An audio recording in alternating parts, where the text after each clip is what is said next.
Hello everyone. एक बार फिर से आप सभी का स्वागत है हमारी इस एनसीईआरटी पॉलिटी सीरीज में, जिसमें हम 2 चैप्टर कवर कर चुके हैं और आज हम करेंगे अपना third chapter, what is government. तो स्टार्ट करते हैं।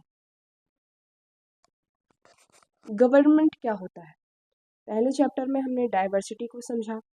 दूसरे चैप्टर में हमने समझा कि डाइवर्सिटी होती है तो डिस्क्रिमिनेशन क्यों होता है। अब हम समझेंगे कि गवर्नमेंट क्या होता है। गवर्नमेंट एक ग्रुप ऑफ पीपल होता है जो रूल्स को बनाता है, लोगों पे इम्पोज करता है, चाहे वो कोई कंट्री हो, कोई स्टेट हो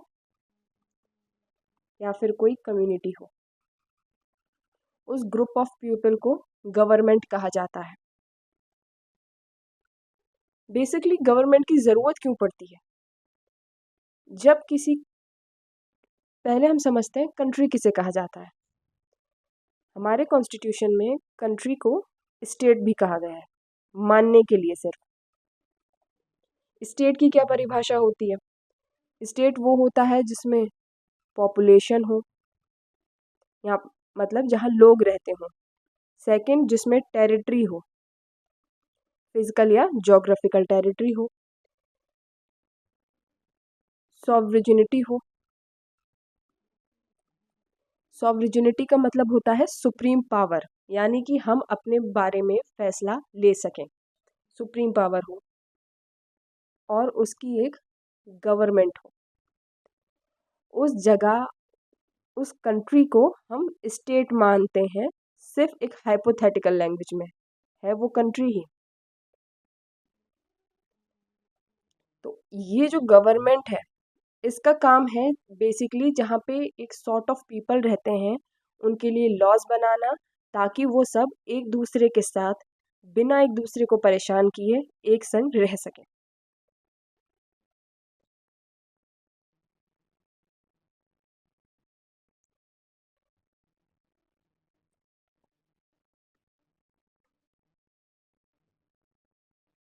देख लेते हैं आगे। हर नेशन में रिक्वायरमेंट होती है एक गवर्नमेंट की, जो एक इम्पोर्टेंट डिसीजंस लेते हैं, जो वहाँ का इंफ्रास्ट्रक्चर, वहाँ का रोड, वहाँ का स्कूल, ये सब कुछ स्टेबलाइज करते हैं, एसेंशियल कमोडिटीज़ वगैरह को ध्यान देते हैं, उनको बनाते हैं। गवर्नमेंट इंश्योर करते हैं कि आपको पूरी तरीके से एक अच्छी इलेक्ट्रिसिटी सप्लाई मिले, आपके जितने भी सोशल कंसर्न्स हो उनको देखा जाए, वेलफेयर प्रोग्राम्स को चलाया जाए और अनप्रिविलेज्ड कम्युनिटीज़ को सपोर्ट किया जाए।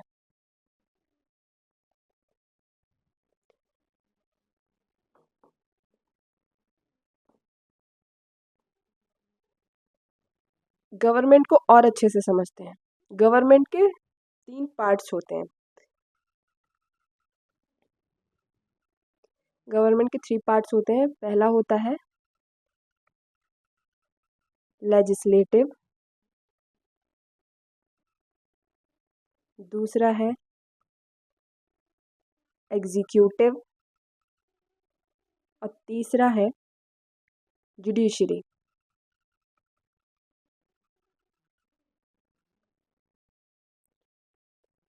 हमारा लेजिस्लेटिव वो है जिसे हम लॉ मेकिंग कहते हैं, जो कानून को बनाता है, लॉ मेकिंग। और हमारे लेजिस्लेटिव में आता है हमारा पार्लियामेंट, और इस पार्लियामेंट में आते हैं लोकसभा और राज्य राज्यसभा। अब जुडिशरी क्या है? ये लॉ मेकिंग है, ये लॉ को बनाता है, इम्प्लीमेंट करता है। जुडिशरी इसी लॉ को इंटरप्रिटेट करता है।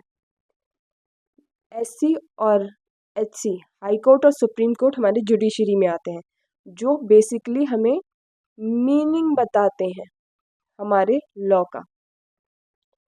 और फिर उसके बाद आता है हमारा एग्जीक्यूटिव। एग्जीक्यूटिव में हमारा आता है पीएम, पीएम की काउंसिल ऑफ मिनिस्टर्स, और उसके बाद हमारे ब्यूरोक्रेट्स।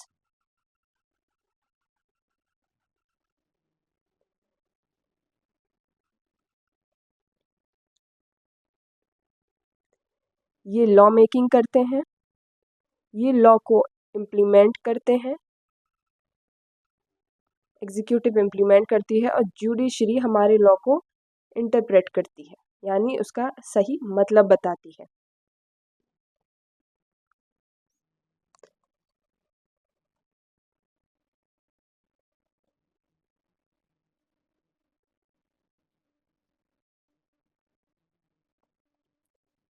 ये हमारे की पब्लिक सर्विसेज को मैनेज करती है, ये हमारे पोस्टल सिस्टम को, हमारे रेलवे नेटवर्क को और इन सारी चीज़ों को इंश्योर करती है, एफिशिएंट करती है कि हर सिटीज़न इस सुविधा को पूरी तरीके से उठा सके। ये हमारे बॉर्डर्स को, नेशनल बॉर्डर्स को सेफ गार्ड करती है गवर्नमेंट, क्योंकि अगर हमारे बॉर्डर्स सेफ गार्ड नहीं रहेंगे तो बहुत कुछ हो सकता है।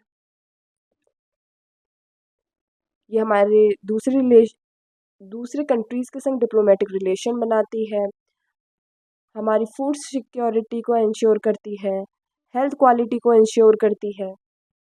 इस तरीके से हमारी गवर्नमेंट काम करती है, जिसमें हम जैसे नेचुरल क्लाइमिटीज़ से, डिज़ास्टर से हमको बचाती है। अर्थक्वेक, सुनामी, रिलीफ एफर्ट्स, इन सारी चीज़ों का इंतज़ाम हमारी गवर्नमेंट करती है।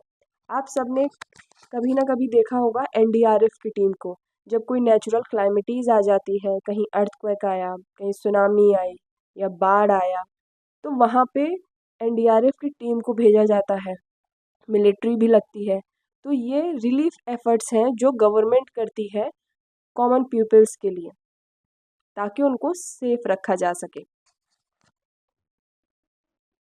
जुडिशरी भी बहुत इम्पॉर्टेंट पार्ट है हमारी गवर्नमेंट का, जो हमारे लीगल डिस्प्यूट्स को हैंडल करती है। जितने भी लीगल केसेस हैं, क्रिमिनल केसेस हैं, इन सब को हमारा जुडिशरी देखता है और इंश्योर करता है कि वो जस्टिस को और लॉ एंड ऑर्डर को मेंटेन कर सके। Levels of government.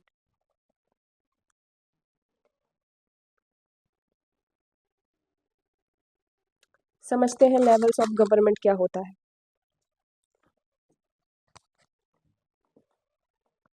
हमारी गवर्नमेंट के 3 लेवल्स होते हैं।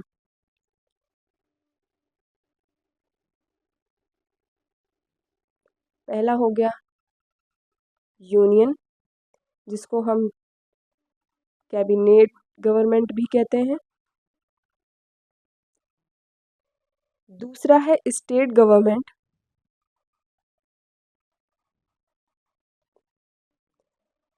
और third one is local government.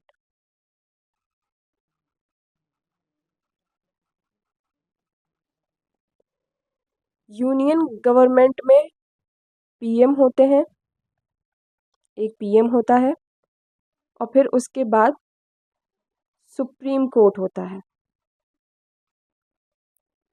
और यहाँ पे लॉ बनाया जाता है पार्लियामेंट के द्वारा।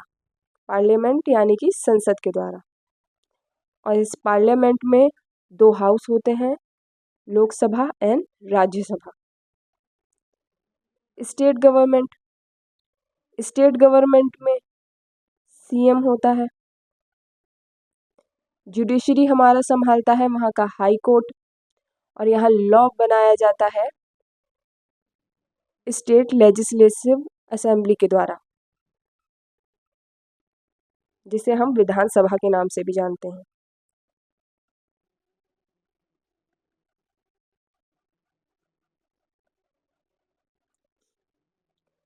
और तीसरा लेवल होता है लोकल गवर्नमेंट का। लोकल गवर्नमेंट में 2 टाइप होते हैं, पंचायत और म्यूनसिपैलिटीज़। अगर हम रूरल एरियाज़ में हैं तो वहाँ हम अपनी गवर्नमेंट को पंचायत बोलेंगे, और अगर हम अर्बन एरियाज़ में हैं तो वहाँ की लोकल गवर्नमेंट को हम म्यूनसिपैलिटी बोलेंगे। म्यूनसिपैलिटी में इलेक्शंस होते हैं मेयर के लिए, पंचायत में होते हैं sarpanch,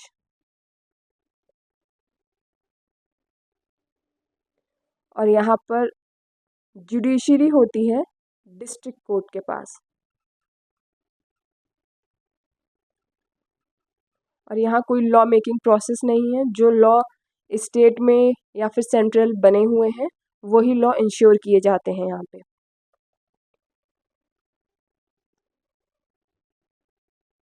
level of government operate करती है मल्टीपल लेवल्स पर अपने गवर्नेंस को स्मूथ करने के लिए, ताकि अच्छे से चलाया जा सके, जिसमें एक है local government, state government and national government, जिसको हम यूनियन या कैबिनेट गवर्नमेंट भी कहते हैं। लोकल लेवल पे जो गवर्नमेंट होती है वो मैनेज करती है विलेज, टाउन और सिटी एरियाज़ के इश्यूज़ को और डायरेक्टली उन्हीं को इम्पैक्ट करती है और उनके लिए काम करती है।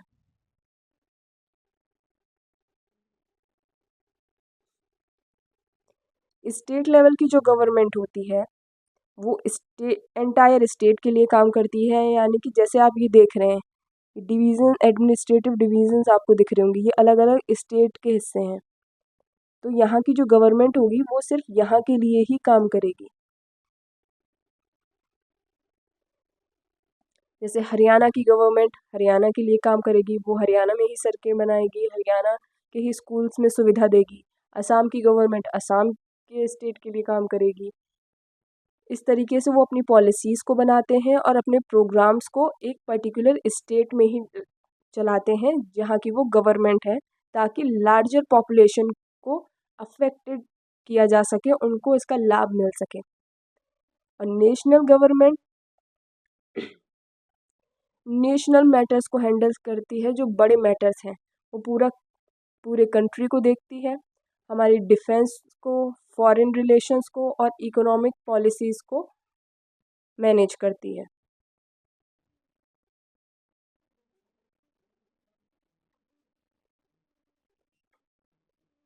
लॉज एंड गवर्नमेंट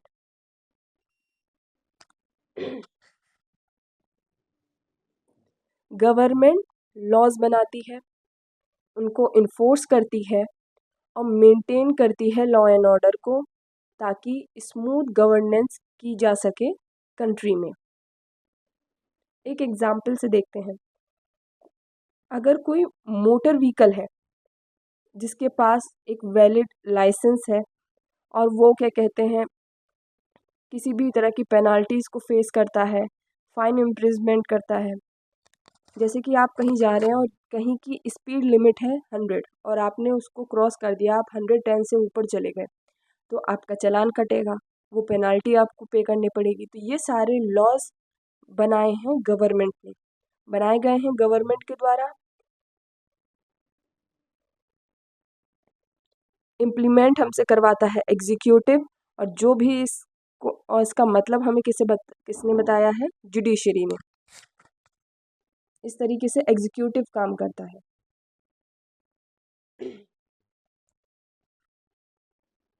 सिटीजन के राइट्स को इंश्योर करती है गवर्नमेंट, वो ये लॉज सारे चेक करती है, देखती है कि किसी भी तरह का किसी भी बेसिस पे डिस्क्रिमिनेशन ना हो सके, किसी भी जॉब को नकारा ना जाए, किसी भी कास्ट को या किसी भी रिलीजन को, सबको इक्वल जस्टिस मिले कोर्ट्स में। ये सारी रिस्पॉन्सिबिलिटी गवर्नमेंट की है।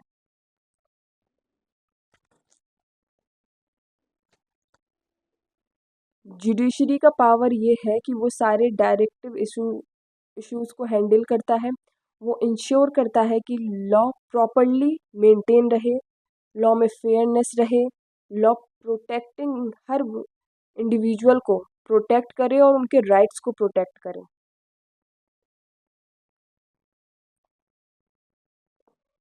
टाइप्स ऑफ गवर्नमेंट, हम कहीं भी देखें तो जो लोग किसी कंट्री के लोग जहाँ जैसे लोग पावर में हैं, हम उन्हें देख के पता लगा सकते हैं कि वहाँ का गवर्नेंस सिस्टम कैसा है या वहाँ की गवर्नमेंट कैसी है। अलग अलग तरह की गवर्नमेंट होती हैं। मोनार्की का मतलब है बाय ब्लड, यानी राजा का बेटा राजा। डेमोक्रेसी का मतलब है फुल फ्लेज्ड इलेक्शन, जो लोग इलेक्ट होके बनते हैं।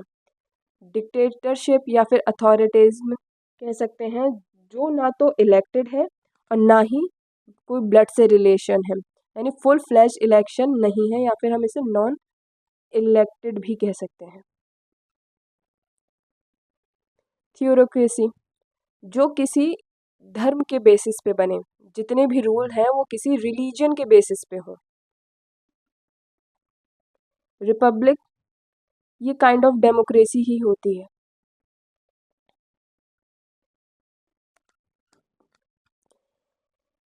डेमोक्रेसी में रूल बनाए जाते हैं कॉन्स्टिट्यूशन के अकॉर्डिंग। मोनार्की में किंग के इंटरेस्ट पे। थ्योरोक्रेसी में रिलीजन के बेसिस पे रूल बनते हैं। रिपब्लिक में भी सेम कॉन्स्टिट्यूशन के बेसिस पे बनते हैं। और डिक्टेटरशिप में उस डिक्टेटर की पर्सनल इंटरेस्ट के बेसिस पे रूल्स को फॉर्म किया जाता है।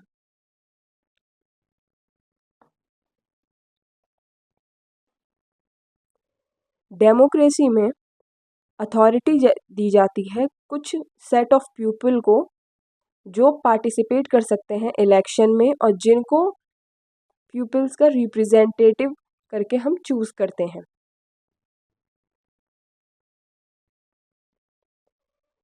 इलेक्शन के बाद ये सारे रिप्रेजेंटेटिव एक गवर्नमेंट फॉर्म करते हैं जो डिसीजन लेता है सिटीजन्स के बिहाफ पे। जैसे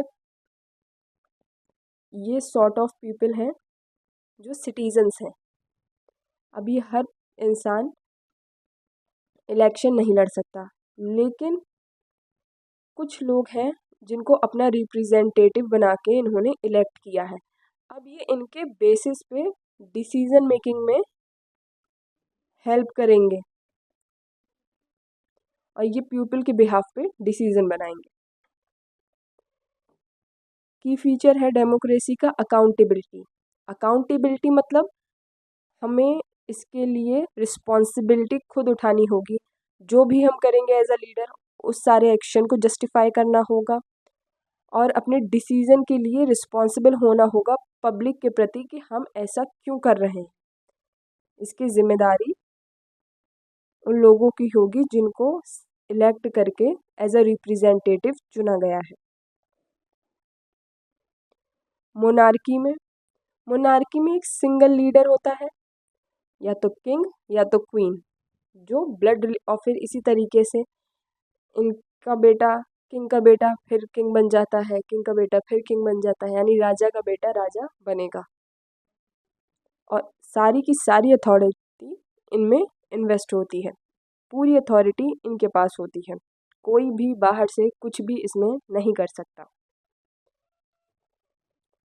डेमोक्रेसी की तरह मोनार्क को कोई जस्टिफाई करने की ज़रूरत नहीं होती, उनको कोई अकाउंटेबिलिटी नहीं होती लोगों के प्रति कि उन्होंने ये डिसीज़न क्यों लिया है और वो इस बारे में पीपल को बताएं।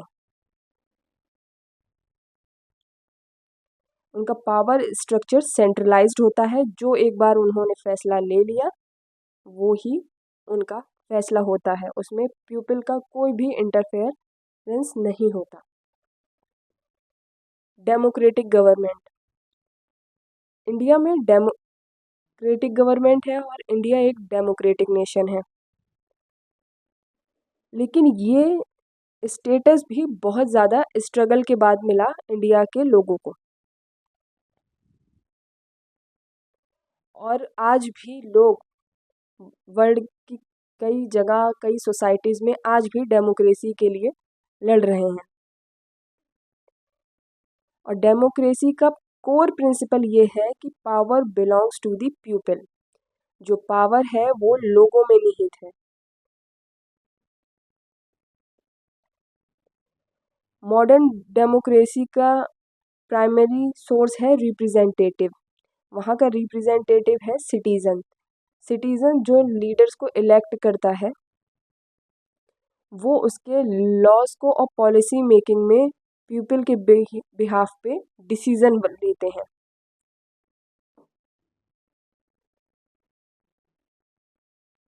कोई भी गवर्नमेंट अपने आप को डेमोक्रेटिक क्लेम नहीं कर सकती जब तक वहाँ पे यूनिवर्सल एडल्ट फ्रेंचाइज ना हो। यूनिवर्सल एडल्ट फ्रेंचाइज का मतलब है कि सिटीजन, एज अ सिटीजन जो सभी लोग एडल्ट हैं उनके पास राइट टू वोट होना।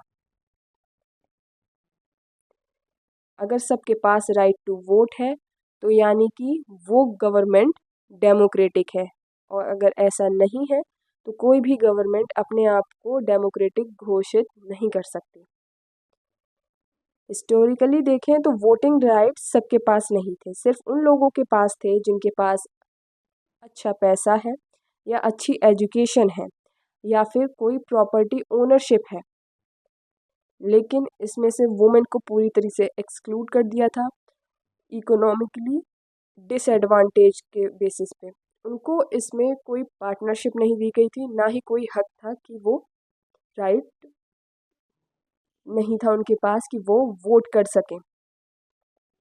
इंडिया के इंडिपेंडेंस से पहले बहुत ही स्मॉल सेक्शन के लोग थे सोसाइटी में जिनके पास राइट टू वोट था, जो एक अनफेयर सिस्टम था, और जो सिर्फ कुछ लोग जो माइनॉरिटी थे, ज़रा से लेवल पे माइनॉरिटी लोग थे जो मेजॉरिटी को रूल करते थे, क्योंकि उनके पास राइट टू वोट नहीं था।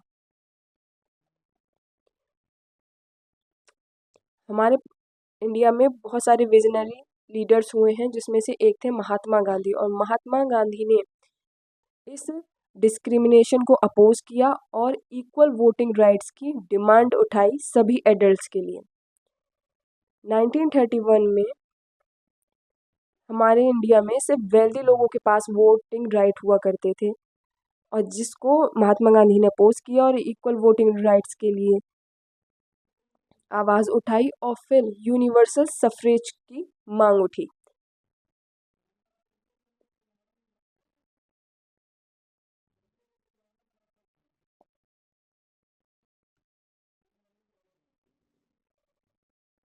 इंडिया में वुमेन्स के पास भी राइट नहीं था, लेकिन उनको भी 1947 में इंडिया आज़ाद होने के साथ साथ राइट टू वोट मिल चुका था।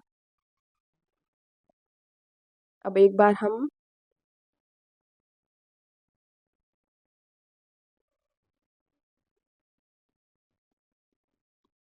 समरी को देख लेते हैं अपने चैप्टर की। Roles and responsibility of government. Government के रोल क्या है, उनकी रिस्पॉन्सिबिलिटी क्या है। गवर्नमेंट मेक्स क्रूशियल डिसीजंस लेती है हमारे इंफ्रास्ट्रक्चर को लेके, हमारी चीज़ों पे प्राइस का स्टेबलाइजेशन करके कि ये कोई भी सामान सिर्फ इतने ही तय दामों में बिकेगा, वरना अगर कोई भी इंसान अपने मनमानी हिसाब से सामान बेचेगा तो जो लोकल पब्लिक है उसको नहीं अफोर्ड कर पाएगी और सबको सारी सुविधाएं मिलने में परेशानी आएगी। हमारे सोशल वेलफेयर को मैनेज करती है, हमारी पब्लिक सर्विसेज को मैनेज करती है, postal stamp system, railway system, electricity, इन सबको हमारी गवर्नमेंट मैनेज करती है। National security and public welfare हमारे नेशनल सिक्योरिटी को प्रोटेक्ट करती है, हमारे बॉर्डर्स को प्रोटेक्ट करती है, एक डिप्लोमेटिक रिलेशन बनाती है दूसरे कंट्रीज़ के साथ। डिज़ास्टर रिलीफ, जैसे कोई भी क्लाइमेटिक डिज़ास्टर आता है तो उसमें रिलीफ पहुंचाना, राहत पहुंचाना, उसको इंश्योर करती है। फूड और हेल्थ केयर को इंश्योर करती है।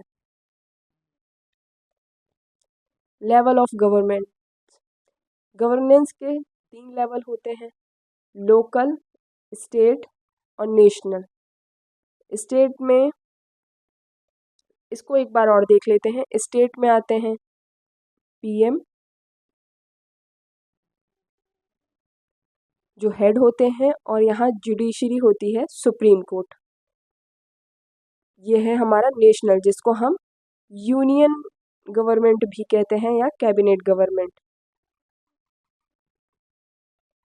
स्टेट गवर्नमेंट में हमारे हेड होते हैं सीएम, और यहाँ की जुडिशरी होती है हाई कोर्ट। यहाँ पे लॉ बनाता है पार्लियामेंट।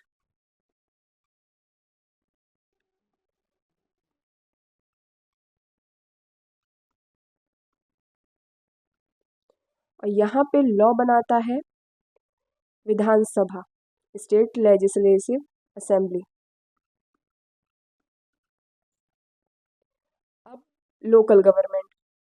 लोकल गवर्नमेंट के भी दो टाइप होते हैं, एक तो रूलर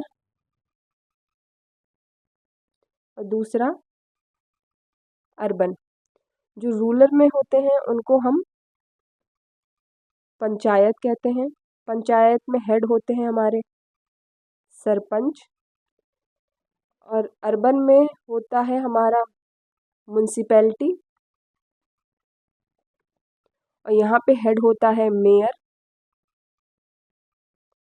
और दोनों जगह की जुडिशरी को हेल्ड करता है डिस्ट्रिक्ट कोर्ट।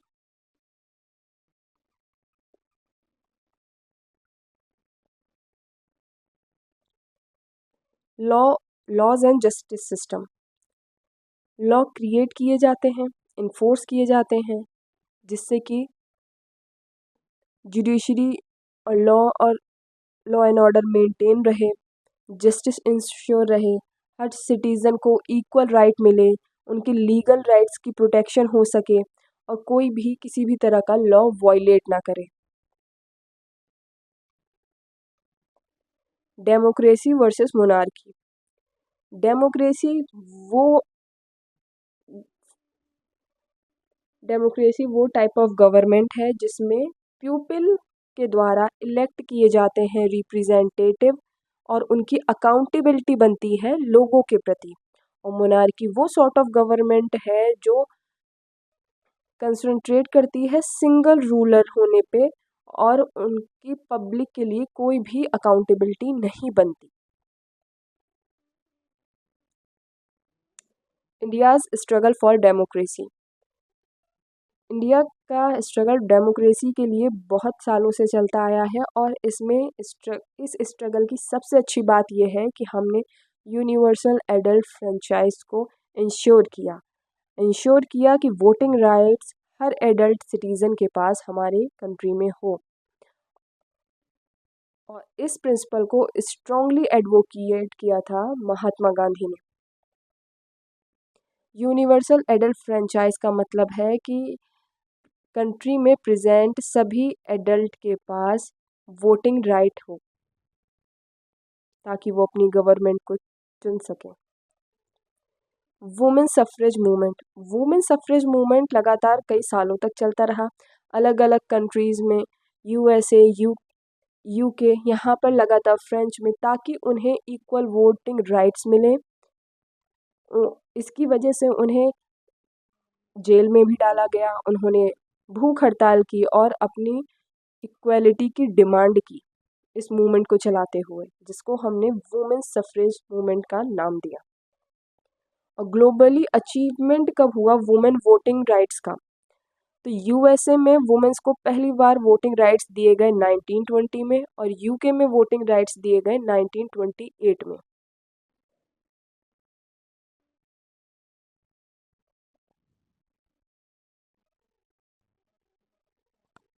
आई होप आप सबको ये चैप्टर समझ में आया होगा। Thank you. जय हिंद।